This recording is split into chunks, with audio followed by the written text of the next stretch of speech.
Coming up, more unidentified flying objects enter the United States. Clothing event comes to Iowa City. Hawkeyes dominate number 9 Michigan in Big Ten finale. Just when we think spring might be on its way, Iowa City weather is throwing us for another loop. This is DITV News at 8:30.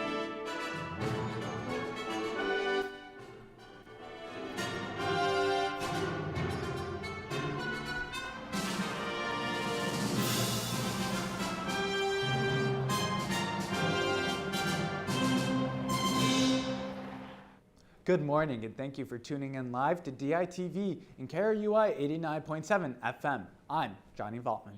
If you look to the skies this weekend, you might have found trouble. Another unidentified object was shot down in Michigan over Lake Huron. The matter of these floating objects continue to cause nationwide concern as the balloons have also migrated north and have been spotted in Canada. Over the weekend, 3 new objects disrupted airspace in an illegal manner in both the United States and Canada. This is the first time an airborne object has been shot down by the United States Northern Command. It represented a reasonable threat to civilian aircraft. The threat of surveillance on citizens of both countries has taken center stage. Both governments will continue to investigate these objects to find the origins and hopefully clear up an escalating situation. Recently, big changes have been happening in the Iowa legislature. K-12 schools have received a 3% increase in funding to combat inflation, and restrictions have been put in place regarding what students can learn relating to gender identity, sexual activity, AIDS, and HPV. Along with this, Iowa House has passed a bill banning the gay panic defense.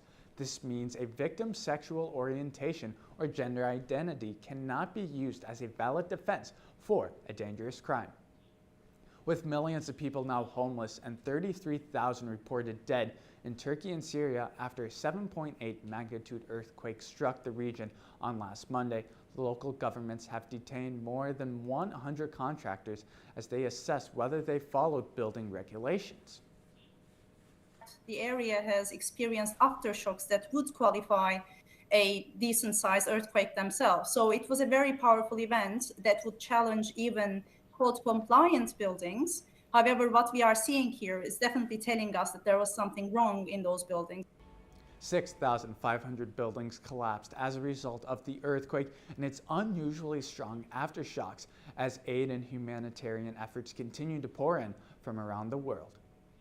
This year, the University of Iowa has more than 2/3 of all Fulbright semifinalists. That means 28 of the 39 total semifinalists from universities across the nation are our own very Hawkeyes. This marks the 7th time the university has led the nation with more Fulbright semifinalists than any other university.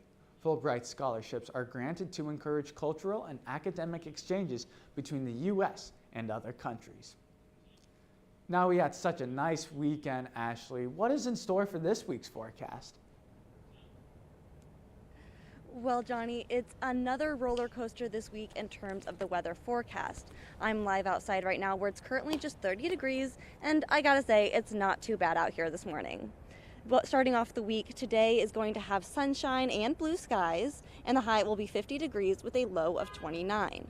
However, for my birthday tomorrow, I am not looking forward to the full cloud coverage with rain showers, unfortunately, all day long.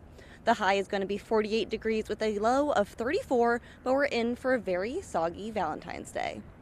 Wednesday, we will keep with more cloudy skies as temps drop to a high of 45, and for the end of the week, we're unfortunately going to see some more snow. And it's not the good fluffy kind that I enjoy. It's going to be 1 to 3 inches of slushy snow and high winds. Friday, the sun will come back out, but it's still going to be cold. So keep an eye on the weather forecast this week as it's going to be different every day, and so you can prepare on your walk to class. Back to you, Johnny. Thank you, Ashley. The Iowa City Flea organization held a new event on Saturday to better promote a better environment. DITV News reporter David Consuelos has more on the event. Iowa City Flea Market held their first ever clothing swap here at True Coffee in order to create a more sustainable environment. To celebrate Valentine's Day, the Iowa City Flea organization held a unique clothing swap. The swap gave those attending an opportunity to revamp their closets and meet new people. The event allowed participants to bring any old clothes, lay them out on a table, and pick any clothes from other participants that may interest them. I think flea markets and clothing swaps are just a really good way to create more of a fashion community here in Iowa City. It's a really great and unique way to bring people together, and everyone likes fashion. Fashion is fun, and it's just a good way to meet new people. Any leftover clothes at the clothing shop will be donated to a local clothing shelter to provide for those in need. We'll be going through them and donating them to the Right House of Fashion, which is a new nonprofit that will be opening in the spring. And they're going to have incubator programs for students to teach them fashion design skills, and it's for underrepresented designers. So I think it's really important for the flea markets to support local vendors and small businesses and keeping that culture alive here, but I also think it's really important to have events that aren't based around spending money. Iowa City Flea plans to hold another event in April to promote sustainability and community. From the Valentine's Day clothing swap at True Coffee, Dave Consuelos, DITV. And if you're looking for some things to do with your lover this Valentine's Day, you don't have to look any further than Iowa City to spice things up. Some restaurants are having some special deals. If you like rooftop views, The View is offering a $75 three-course couples meal. The Haight Rooftop is hosting a ball with live performances at the Courtyard by Marriott. Additionally, Big Rove is also making moves with dinner and a movie event. Now, AJ, I might not have a date tomorrow for Valentine's Day, but I heard there were some pretty good matches this last weekend in Hawkeye sports.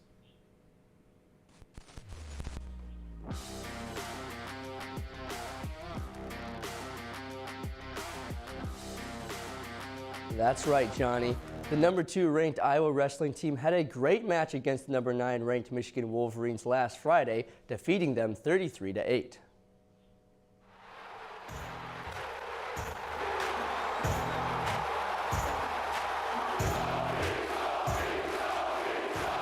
Iowa won 8 of their 10 matchups and scored bonus points in 5 of those matches.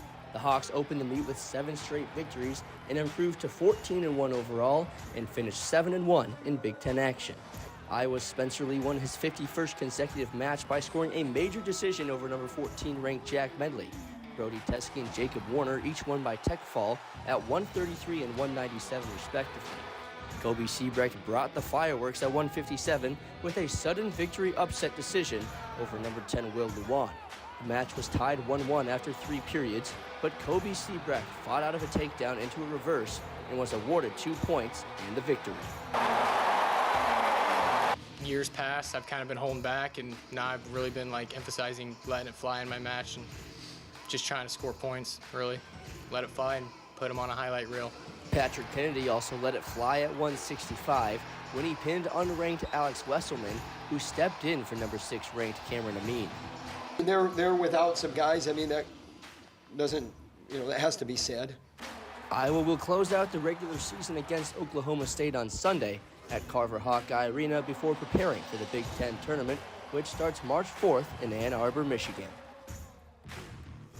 Another Hawkeye squad that had its way this weekend was the men's basketball team. The Hawkeyes traveled to Minnesota for another Big Ten matchup and beat the Golden Gophers 68-56. However, the Gophers did make things difficult for the Hawks. Minnesota had 3 different double-digit scorers and held Iowa to only 32 points in the first half. Well, they shot 54%, and your team shoots 54%, they're going to be in the game. And we only made 1 3. So you're right, we were probably lucky to be ahead at that point.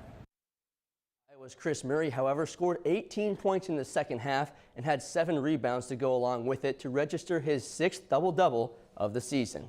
The Hawks will be back in action on Thursday when they host the Ohio State Buckeyes at Carver Hawkeye Arena. And after losing to second-ranked Indiana, the women's basketball team returned to Carver yesterday to take on Rutgers. Both Johnny and I were at the game last night. Johnny, how about you fill us in? Yes, AJ, the Hawkeyes had their 8-game win streak snapped by Indiana, but they bounced back in a special way. Here is more from last night. The Hawkeyes once again displayed their dominance at home while celebrating Cancer Night. The starting 5 brought out members close to them who have fought the battle with cancer. They also wore their pink uniforms with the names of loved ones on their backs. Emotionally charged, the Hawkeyes came right out of the gate and separated themselves from the Scarlet Knights and never looked back.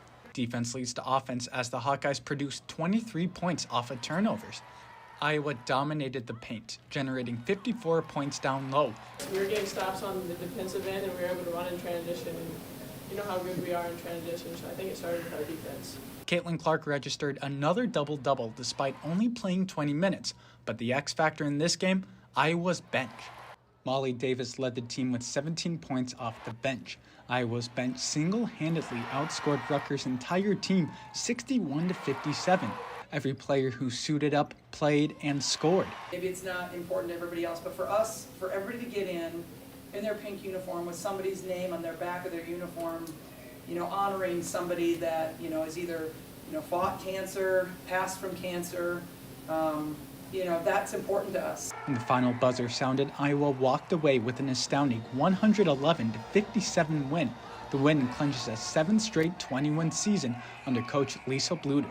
The Hawkeyes will now stay in Iowa City as they prepare to take on rival Wisconsin on Wednesday.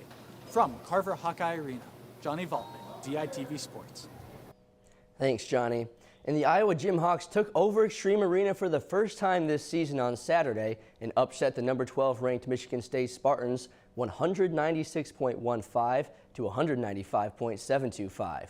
The Hawkeyes were leading by .025 of a point going into the Final Four event when 5 of Iowa's gymnasts posted scores of 9.8 or better, including Jaquavia Henderson, who posted a 9.95 to sneak past the Spartans. Junior Adeline Kenlin also had an incredible night, posting a 9.95 on the balance beam, a 9.9 on the floor, and a 9.8 on the bars. The Jimhawks will be back in action this Saturday when they host Rutgers at Carver Hawkeye Arena.